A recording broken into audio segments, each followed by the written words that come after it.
राजस्थानमधील डुंगरपूरमध्ये लग्नाच्या एक दिवस आधी वधूचा मृत्यू झाल्याने खळबळ उडाली आहे। शुक्रवारी दुपारी 2 वाजताच्या सुमारास लग्न घरापासून 100 मीटर अंतरावर असलेल्या विहिरीत तिचा मृतदेह आढळला। गुरुवारी रात्री वधूला घोड्यावर बसवून संपूर्ण गावात मोठ्या उत्साहात मिरवणूक काढण्यात आली। नवरदेवाची वरात येणार होती, पण त्याआधीच वधूच्या संशयास्पद मृत्यूने खळबळ उडाली आहे। वधूच्या मृत्यूने लग्न घरावर शोककळा पसरली आहे। ही घटना डुंगरपूरमधील शिवराजपूर गावात घडली आहे। मुलीच्या वडिलांनी हत्येचा संशय व्यक्त केलाय। सरोदा पोलीस स्टेशनचे एसएचओ म्हणाले, शिवराजपूर येथील रहिवासी मोगजी प्रजापती यांचा मुलगा नारायण लाल यांनी ही तक्रार दिली आहे। त्यात म्हटलं होतं की त्यांची मुलगी नेहा प्रजापती हिचं लग्न 19 एप्रिल रोजी होणार होतं, परंतु शुक्रवारी दुपारी नेहाचा मृतदेह घरापासून काही अंतरावर असलेल्या विहिरीत आढळला।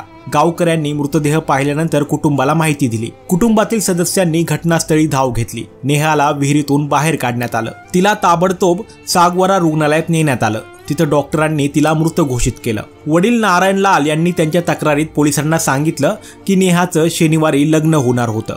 ती यासाठी आनंदी होती। ती आत्महत्या करू शकत नाही। कोणीतरी तिला हे करण्यास भाग पाडला आहे किंवा तिची हत्या करून तिचा मृतदेह विहिरीत फेकून दिला आहे। गावकऱ्यांनी सांगितलं की लग्नाची मिरवणूक शनिवारी सकाळी भिलुडा गावातून येणार होती। लग्नाच्या मिरवणुकीचं स्वागत करण्यासाठी आणि खाण्यापिण्यासाठी मिठाई आणि इतर पदार्थ तयार केले जात होते।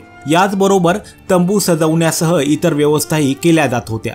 गुरुवारी रात्री वधू नेहालाही घोड्यावर बसवून गावभर फिरवण्यात आलं, पण आजच्या घटनेने गावात शोककळा पसरली आहे। सध्या पोलीस या प्रकरणाचा अधिक तपास करत आहेत।